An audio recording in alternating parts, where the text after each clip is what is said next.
I am so excited today to tell you about the very important question that my very first therapist asked me when I began therapy almost 25 years ago. I was in my early 20s and I was just extremely stuck. My life was a slew of unfinished projects. I just have to be honest. There were a lot of things that I was avoiding. I was avoiding projects. I was avoiding difficult relationships, things that I needed to address. I was avoiding difficult conversations that I was afraid of. And most of all, I was avoiding feelings inside that I think all of these arenas of my life represented. And I remember really kind of playing the violin for my therapist. Now, I gotta be honest, that wasn't my intent. That wasn't like a malicious, goal of mine. I do remember being very surprised at what she said instead. I want to share that question with you today because it honestly was the thing that propelled me forward. It moved me from avoidance to action. And I can't wait to help you do the same.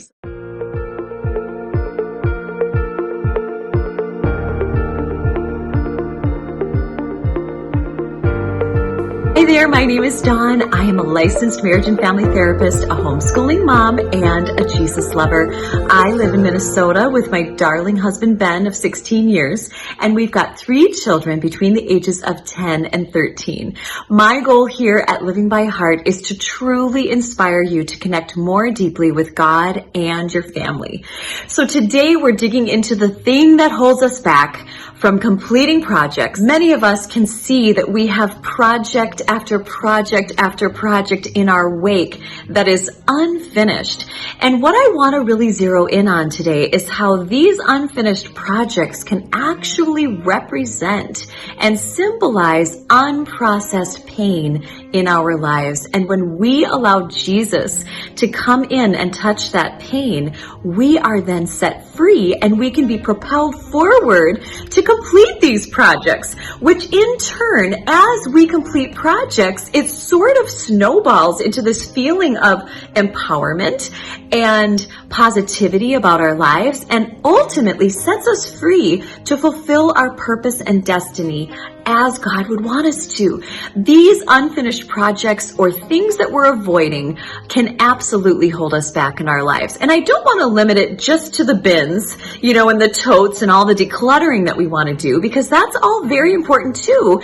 Sometimes our unfinished projects can be unfinished business in terms of difficult conversations that we need to have in a relationship. It could also be unresolved feelings that we might have. It might be something that we have been avoiding for our entire lives, but deep down know that we need to do. It could even be avoiding something that we know God would like us to do for ourselves, such as self-care, exercise, a healthy diet, all these things.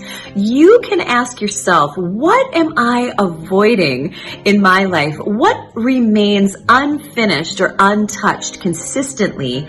And deep down, what do I feel like He's inviting me to address? Now back to my therapy discussion with my therapist when I was in my early 20s. So as I sat there and I was sort of playing the violin, as I was saying, I really was totally in a victim mindset. I really believed that everything that was happening to me was happening to me, not happening for me. And it was very evident because I truly felt victimized by everything in my life circumstances, and therefore I felt sort of paralyzed, and I wanted her to feel bad for me. I'm just going to be honest with you. I just wanted her to feel bad for me. Instead of doing that, what she so artfully shared with me is this one question. Dawn, what is the payoff for you to stay stuck? What is the payoff for you to stay stuck? What are you getting out of this? What is benefiting you by staying stuck? And this is the honest question that all of us have to ask ourselves, because it is the truth. We are getting something out of it when we choose to stay stuck. And I think it's important for us first to recognize that we are always making choices. So even if avoidance is the main approach that we have for a particular project, or even throughout our whole lives as a theme, avoidance is still a choice. Choosing not to choose is still a choice. And I think these are things that I have had to come to grips with as I've matured as a woman. It's like, oh my gosh, when I decided to just not think about that thing, I was still making a choice. I was making a choice to stay stuck, and I was getting something out of it. What we get out of it, that's a tough one to generalize because every situation is so different. But let's take the example of the bins. So let's say that we have been avoiding a particular room or a particular set of bins that we want to declutter, or maybe we're avoiding the whole project of decluttering. I know one client of mine in particular, she is a young lady, and sadly she lost her husband early on in their marriage, and it was so sad, and she is still very much in the grieving process, although we all know that grief really never goes away. It just sort of changes over time.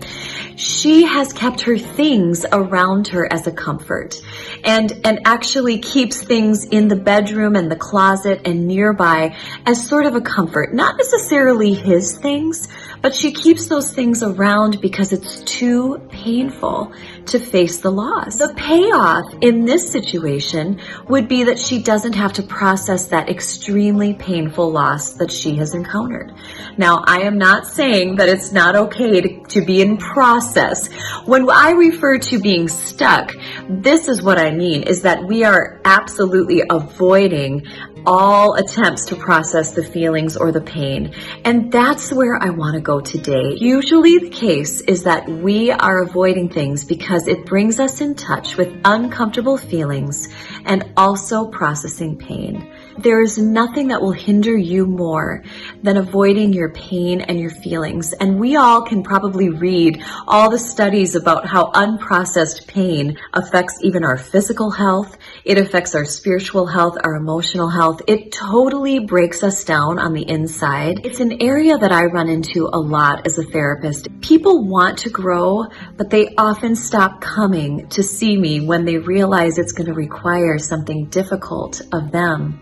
Many people come to therapy and leave again because they are not interested in facing their pain. While I know it's tough love and it's hard to hear, I want to invite you today to ask that question.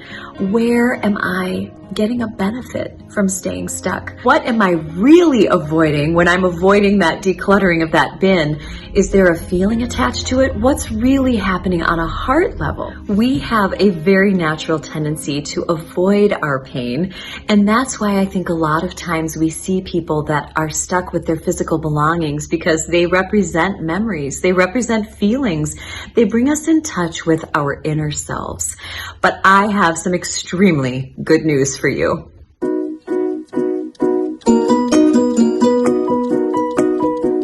The wonderful news is that there is grace.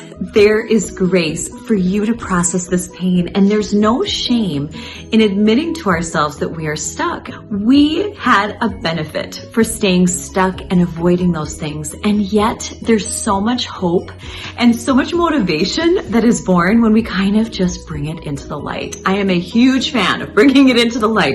Bring it before God and be like, oh, now I see this. Now I see this area that I was totally avoiding, and I realized I was getting something out of it. Telling God the truth about it, telling your spouse about it, telling your therapist about it, really bringing it into the light and realizing there is absolutely no shame for admitting this. In fact, I see it as a sign of bravery and strength. And that's what I want to spur you on with today. We have to know that we are not alone in our pain. Jesus has experienced every kind of pain, right? And I want you to know that you are not alone. We are just like sheep. Remember when I was telling you about how sheep, when they get cast down, the shepherd literally has to come up and like set them back on their feet. We are likened to sheep. We are pretty much incapable of doing anything on our own, in our own strength. And so we need the strength of the shepherd. And I think when we bring the hopefulness of God and Jesus and the gospel possible into it, it actually becomes less scary. I want to invite you to really reflect on what it is that you're avoiding. I'd like you to think about the associated feeling or pain that comes with it. And then I'd like you to sit down for 10 minutes with Jesus. Get a journal ready because he's always speaking, and ask him, Jesus, what do you want me to know about this feeling or pain? Where were you when it happened? What do you see in me? And honestly, if you can get to the root of the pain or the feeling, you will resolve it. And then you will have motivation. You will find that this avoidance just isn't the same. It's not there anymore because it's no longer scary. Like the visual that I have is like that our hearts are, they have little chambers, and there's parts of them that are dusty with a little bit of cobweb. And Jesus wants to get to every corner. And our outer life actually, of course, is a reflection of our inner life. And so if there are corners of your heart that you've been just sort of avoiding, really avoiding the pain from, the payoff is that you don't have to experience the pain, but the consequence is that you do stay stuck. And oftentimes, like in my client's case, it just escalates. So she has more and more and more and more stuff building up because of the things that she doesn't want to face in her heart. And so we've been working together to invite Jesus into all those different areas so that she can be set free to be active and unburdened to accomplish her purpose and destiny. And she is needed, and so are you. I am so passionate about helping women be set free from the things that hold them back. And this is a biggie. So today's the day. Today's the day where I get to ask you, what has been the payoff for you to stay stuck? Where are you stuck in your life? And what does Jesus have to say about it? You know what else is really cool about bringing Jesus your pain is that he actually has a side of himself that you get to know even better, because we get to share in his sufferings as we get in touch with our own feelings and our own journeys and the pain and the grief and the loss and the suffering that's occurred in our lives. There is a part of Jesus that we get to know on a whole new level, because he knew pain, he knew suffering, he knew negative feelings. And so it's almost like there's this understanding between you, a deepening in your friendship as you are able to share the hard things with him. I kind of, even consider it like an act of worship when I bring God all the yuck, because of course that's all I have to bring. It's just sort of like this meager offering, but he makes it beautiful. He is the one who makes the beauty from ashes, and all we have to do is be willing to bring it to him.